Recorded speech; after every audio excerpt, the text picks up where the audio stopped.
It is a glorious day. It is the ManFUzed Podcast. Kay Lee, your host, my co-host, as always, Ben H. Ben H in the house. So I think across the United States, in our southeast region, there is rejoicing amongst many a parent. Afternoon delight is back again. Yes, because where we live, actually, kids go back to school pretty damn early. When I tell people that are in other regions or other parts of the world, hey, yeah, our kids start school on a Thursday. They're like, Right. What? Yeah. That's really early. I think it's early, too. I mean, we didn't start where I'm from until like late August. Be Yeah. like the last week of August. Yeah, but we probably get out earlier. My kids, my school district, they started back today. They're back. My wife First dropped week them of off August. this morning. And it's weird. They start on a Thursday, so the kids go back for 2 days and then have the weekend off, which I think is great. Yeah. Because I remember, from what I can remember, always starting off on a Monday. And then It was you're like, a long week. yeah, that first week was long. So, the kids get a taste, and then they're out for 2 days. What was your favorite part of going back to school as a kid? Not a teenager, but, like elementary school. I mean, I would probably have to say, the outfits, like getting my school clothes, your bag, your pencil box, all your Trapper Keeper. I was going to say, do you remember Trapper Keeper? Yeah. What happened to those?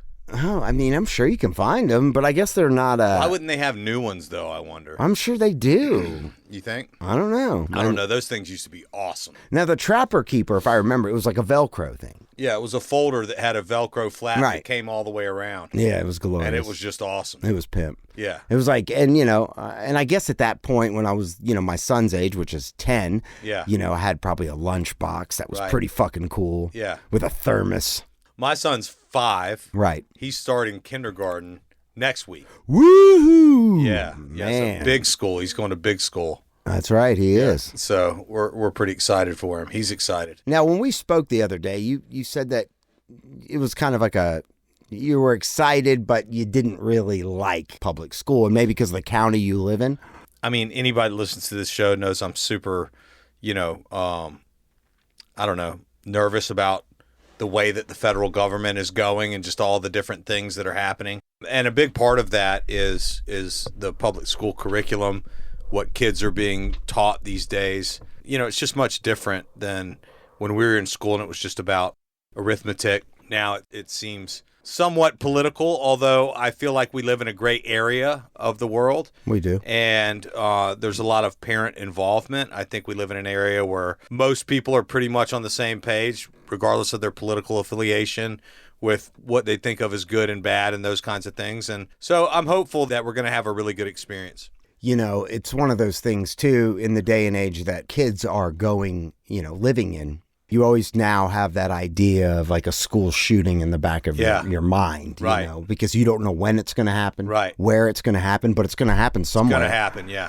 And you just pray that, you're not sending your child to a situation where that's going to go down, but you can't really control it. You can't live in fear, Parents need a break. Kids need an education. Most parents aren't trained and educated to teach their Right. kids, not That's in right. school. You teach them morally. You're not an educator, and the thought of having to sit there and teach your kid how to do all this math would frustrate me to no end. That's right. And chances are your kid probably doesn't want to learn from you in that aspect. It's interesting, I see that a lot in sports where a lot of times your kid will respond a lot better to a coach teaching them how to do something Oh, yeah. than they will to you. Hell yeah. With Jack, he actually does really good with me, so I'm pretty lucky, but he's also very young. So I think as he gets older and stuff, but we practice a lot of fundamentals, and that's a lot of fun. Back to school thing is in full swing, and my favorite part of going back to school, similar to what you said, was all about school shopping, the outfits.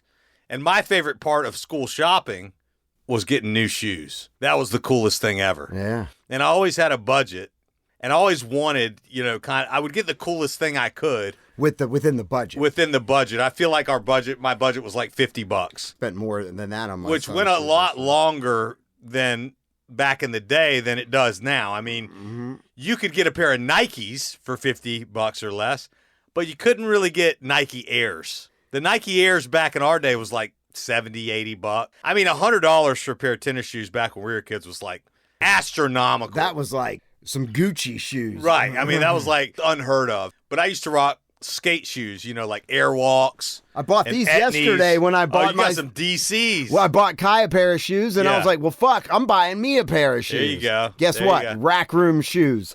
Rack Room, $50. I think Kai's Nike high tops that he got, which were really cool, these are like $70. Wow. Kai actually broke the budget. Well, I didn't give him a budget. I mean my budget. Yeah, your budget. My parents' budget. Yeah. I didn't really give. I mean, I knew I wasn't going to drop a ducat on his shoes. Right. And he knew that, but I didn't really I would have spent $70, $80. But he got some cool ones? Yeah, he got some badass ones he was super pumped about. Took him to this place called D-Bat, so we went to this cool batting cage first, and then we went and ate at City Barbecue, just me and him. And, nice. And I took him to, get some shoes. And so we kind of spent the afternoon, and my wife took Max, my 7-year-old, did the whole afternoon, went shopping for, her, and she got like all these outfits and was all decked out for the first day of school. Got some shoes, too. It's a fun time, man. And, Jack was at his grandparents' on my wife's side in Alabama for the last week. And they actually took him school shopping. Yeah. Which, I mean, don't get me wrong. I'm super grateful for it. Probably saved me like $500. Did he get some Gucci shoes? At least. He didn't get shoes. I think they reserved that for me because I kind of said, hey, I really want to buy him some shoes. Did they deck him out for the whole entire year? Oh, yeah. He is completely decked out with like Under Armour, Nike gear, all kinds of cool stuff, man. I mean, brand new, like, really cool outfits. And it's so funny because, like, you look at the Nike stuff, a lot of the color patterns and stuff that were popular back in the 80s are popular now. Of course. My windbreaker was, like, turquoise and purple with, like, bright yellow, And he got an outfit. It's not a windbreaker. It's kind of like a sweatsuit thing, but it's that same turquoise and purple with the bright yellow Nike, neon yellow Nike stuff. I was kind of looking forward to taking him school shopping, but at the same time, I saved a lot of money, and I'm kind of glad that I don't have to worry about it now. Yeah, and saved you money, time. But I get it, because the experience of taking your boy shopping and hanging out for that afternoon and be like, hey, buddy, what do you want? It's interesting how you kind of get to relive your childhood through your children's eyes. So I'll give you an example. Like, Jack is doing flag football right now. Right. I was a killer football player in high school. I haven't been on a football field for the purpose of playing football since then. And so, that's been a while, 25 years or something. And so it's been really cool to go out and be on the football field and do that whole thing, seeing the school shopping, and now we have like orientation at school tonight where we get to go meet his teacher and see his classroom. And I remember doing that with my parents. And it was such a cool thing to have your parents come to school with you and see your classroom, and you get to see your desk and your cubby. Went through that with Max and Kai the other day. And bring their supplies. Bring all the supplies so they can put them in their desk or their cubby, and so they're set up. Right. You get some, paperwork. You fill out a couple things. You meet the teacher. My son, he kind of makes an impact and an impression. So the teachers who get him know about him. Oh, really? Yeah. And I mean, not in a bad way. I mean, my son is, he's got ADD. He's super energetic. Yeah. He can be hyper, and he can be obnoxious sometimes, and he could be disruptive. Definitely I wonder where he gets all that from. Me. I mean, definitely the class clown. Right. I was. Right. I used to have my certificates. I wish I still did from when I was in third grade. Oh, really? It's almost like watching him repeat at some point. I'm sure the new teacher will probably have to make a phone call to me. Kai needs, do this, that. But they fall in absolute love with him. He's a sweet kid. And, dude, he's a charmer. Yeah. And he wins his way into their heart. There you go. And, by the end of the season, the teacher will be so wrapped up around his finger that it'll be...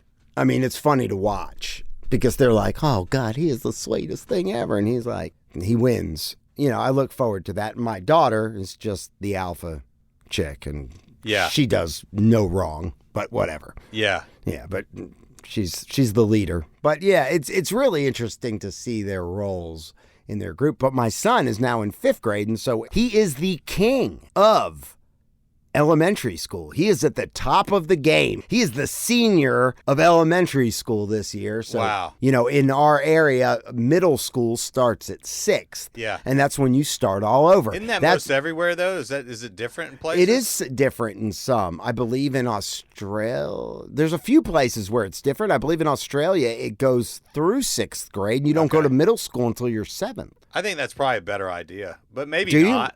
I don't know. Middle school is such a weird age. I guess I understand why they do it, because you're kind of too big to be with the first graders and the kindergartners, but you're not quite big enough to be with the 15-year-olds either.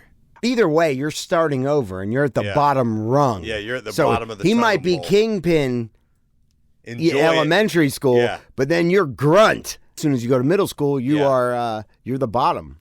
Going through this process, I haven't thought about it. That's what I mean. Since I got done. That's what I mean. Like, you leave these places in your life, and it just kind of becomes part of your past that you really forget about until now. I have a kid, and I'm taking him through the motions, and it's causing all these memories to come back about my childhood. You said in 5th grade, you were dipping. Yeah, I have a memory of being in 5th grade and actually having dip, like skull, wintergreen. Remember how you used to pack them? Yeah, you pack it, and dipping in class and spitting in the water fountain. Ew. I think it was Bandits. You remember Skull Bandits? Of course. I never got into chewing or dipping. I always found it to be a foul, disgusting fucking habit. It is gross, dude. Don't get me wrong. Now, and I have nothing against Tallahassee, people that do. Well, somehow in Tallahassee, Florida, it was the cool thing to do. It was the cool thing. 5th grade. I don't know how that happened. You look at these kids and you're like, oh my gosh, they're babies.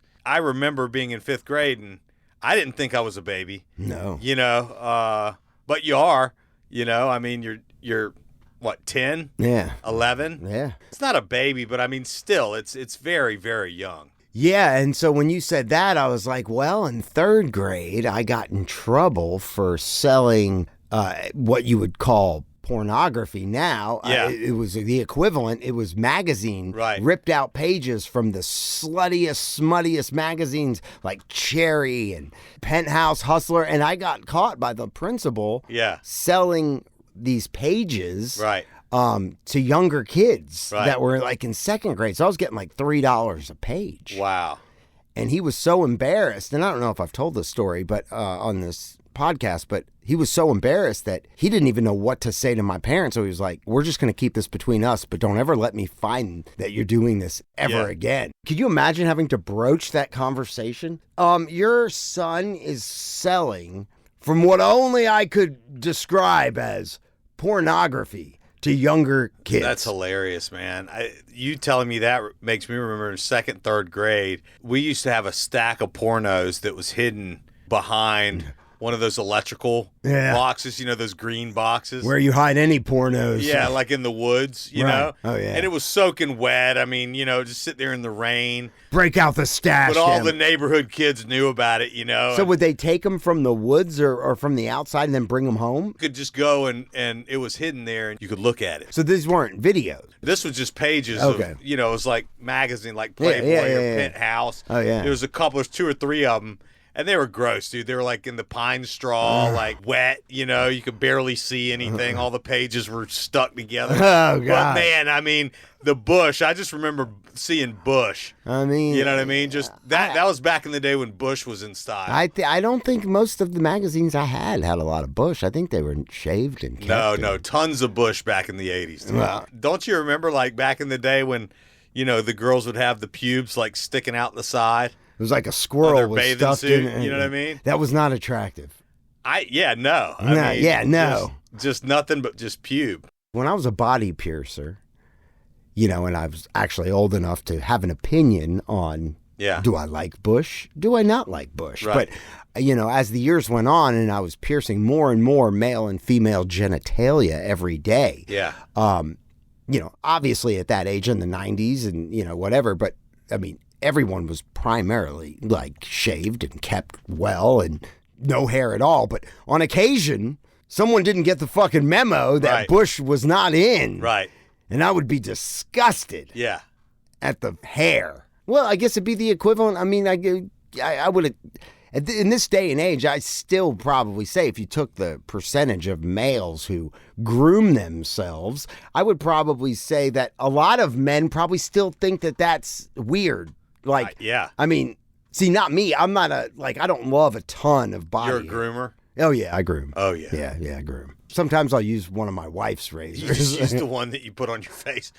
You get done shaving your face. No, I have a special, but my wife has these like 5-blade razors that are like super lubricated. Oh, yeah. Where you don't even need shaving cream. I guess what she shaves her legs with. Yeah. And sometimes I'll run that across my taint. No, just like too much info. I don't know if anyone else does that out there. But my God, and then that's she funny. yells at me because I'll leave like a woofy patch in the razor. I told you don't use my fucking God. razors. Yeah. I'll just leave a bush hanging out the top of the razor. I wanted you to know I was here. Yeah. You did it on purpose. Oh, my God. Yeah, she's like, it dulls my shit up. I'm like, well. Dude, that is too funny. You know, sometimes you got to shave the shaft. Oh, my God. Yeah, it gives it about 2 inches. Yeah, you pick up some big size there. Yeah, you pick up some extra length. Yeah. You know, as a woman, you might not ever think about that. That's right. But the bush Yeah, will make it look smaller if it Yeah. sticks out 4 inches. that's right. That's Yeah, exactly right. You shave it, huge cock. For some. Yeah. For some, It there's doesn't matter. For some, there's nothing you There's can no do. saving it. Yeah. I have this friend, and she's a very interesting person. Do I know this person? You do. She was telling me the other day, I introduced her to one of my friends that I thought would be a good fit.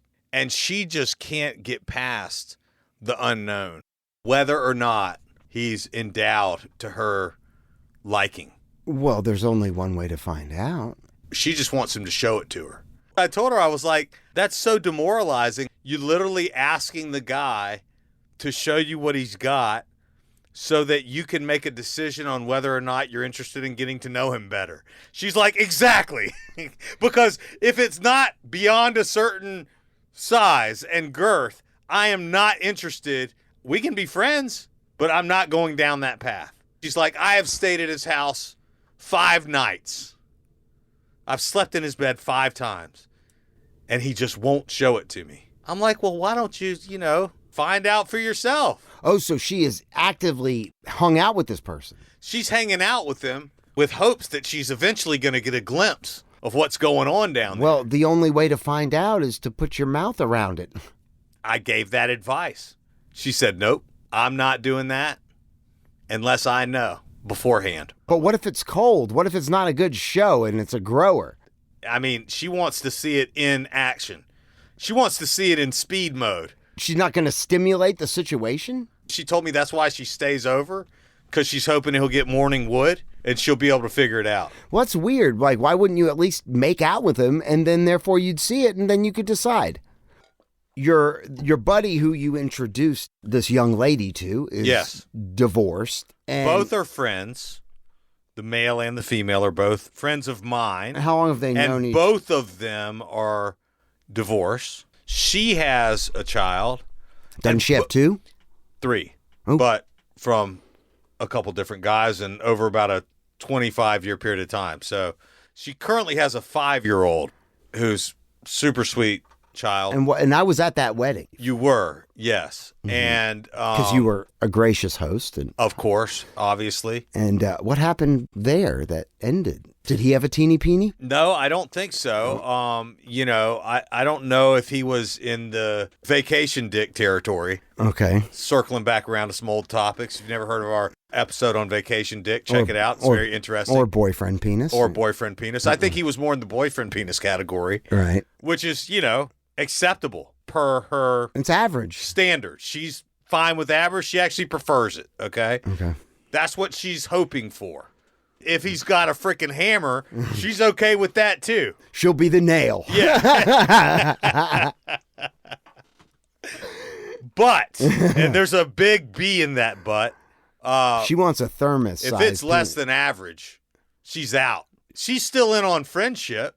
But what does that look doesn't- like? Well, I mean, they're already friends. But they're friends and they're hanging out. Yeah. And she's staying at his house. Yeah.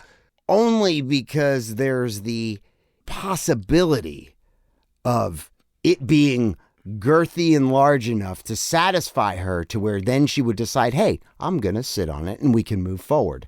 You know, I think they're friends anyways. You know, I think because they really are very similar. The reason I introduced them to each other is because I didn't know if anything would happen, but I knew that they would get along. And he is still heartbroken from his divorce. And she is, I don't know, heartbroken, but definitely still, you know, a little scarred from the situation and sharing custody. Let's put it this way. Neither of them are eager to get into a serious relationship, but they are enjoying each other's company, not sexually. Well, that's what she's waiting on. I think that they are both kind of enjoying the idea that it could go that direction, and they're also both okay if they just stay friends. Do they live around each other? Because if she's spending the night at his place. No. Well, where's the kid? It would be during the other parents. Yeah, it would be during his custody. I just find it interesting that she's putting so much weight on the weight of his penis, on the size of his penis. Yeah. And she's putting whether weight or on the not weight. It's below average. Not necessarily whether or not it's just huge or big or whatever you want to call it, that it is below average. Now, have you gotten explanation from her as to what is below average or average to her? Because that is to each his own, is going to have their own opinion. I mean, we had this conversation and I explained to her that in my experience, he's a good guy though. But I mean, look, I haven't seen a lot of erect penis in my time. I've seen tons of cock. But up close and personal. But I mean, for the most part, there's the average range, and I think that's where most dudes fall. And we've talked about that, the average range of where you live in the world. Yeah. Because the United States will have an average. China will have its own average. Right. And Africa will have another has average. A different average. Everyone has a different average. I think we're talking about the American average. The American penis average. That is the new formula for determining your taxes. Which I think is like 5 to 7 inches. I think it's erect. like in the 6. Yeah, 6-inch range. Yeah, something it's like like that. 5 to 7 erect, measured from the top. And if you've shaved, then you might have an extra. You might get a little half inch there. Yeah, you might pick up. You might push the ruler in a little bit. Yeah, exactly. You know? So what was her answer to that? Is the American U.S. average penis size too small for her? No. Oh, so she'd be cool with 6 inches. Perfectly fine. Oh, so she's not wanting like a telephone pole necessarily. She'd be okay if that were the case. I think she would be particularly happy if that were the case. He might have a problem on his hands if that were the case. She might want to stay sitting on it. Yeah. Forever. But if it were average, she said that's completely fine with her. You know, she's very sexual. You can have sex more often, kind of a thing. So she kind of said, hey, you know, in the case that it's like, you know, extra big, that can be good and bad. You know, it can be good because I might have to recover. The level of pleasure can reach a higher height, but at the same time, recovery might be the frequency of sex might be less. So there's pros and cons in that department, in her opinion. She just wants to make sure it's not below average. Below her opinion of average. She just don't want a 3-inch man. Skinny. Penis, you know. I mean, who does? But a lot of guys out there have smaller members. I mean, and a lot of them but they don't want that. Well, and neither does she. But there's a lot of things in life we don't want. I wish I was taller. You know, wish I had an Impala. Wish I was a ball. That's funny. You know, I mean, there's a lot of things I think that we wish for, but the truth is, and we've discussed this before, you could be a below average size man, but guess what? There's a below average size woman out there. Vaginal canal. What, like 100%. It exists. Oh, yeah, it does. And it's just right for that. Bottom out as for that. an average Absolutely. man. Absolutely. Oh, I can't take it. Yeah. So, I mean, there's someone for everyone. But for her, she has this standard, and she's not willing to do anything waver. sexual to find out. This is the interesting part. She's not willing to go into a sexual situation to discover whether or not he has a below average erect penis. See, that to me is, I don't know if I would call it a red flag. It's just...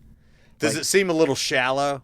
I know. I mean, it's whatever you're into, you're into. Won't settle for anything less. In this case, her average, let's say 6 inches. But still, okay, you're going over there, you're hanging out, you're friendly. On one hand, if the dude is endowed enough, right, you're going to sit on it. 100%.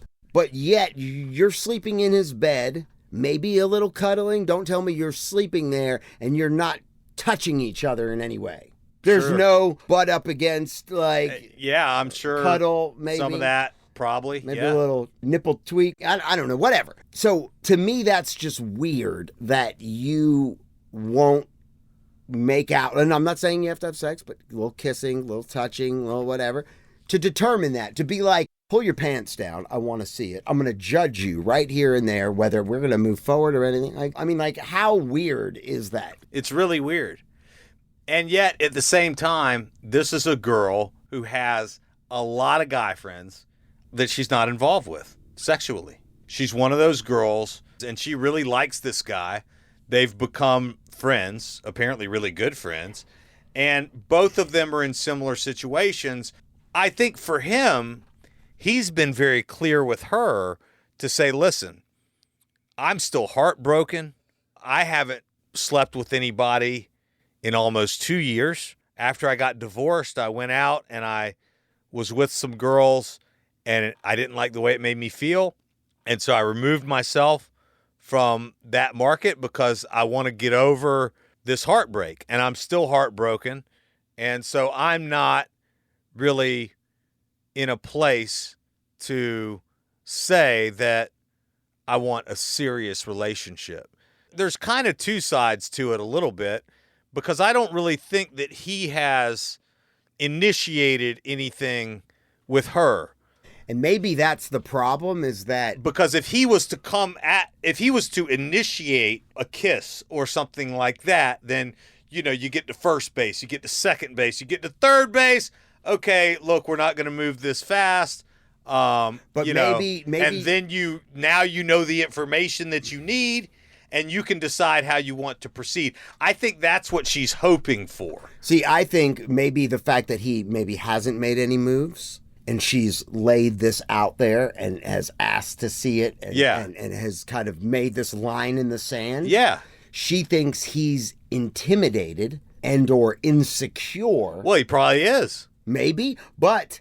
I don't know if she's told him that this is... You don't know if she said what the line in the sand is. I don't think he has any idea.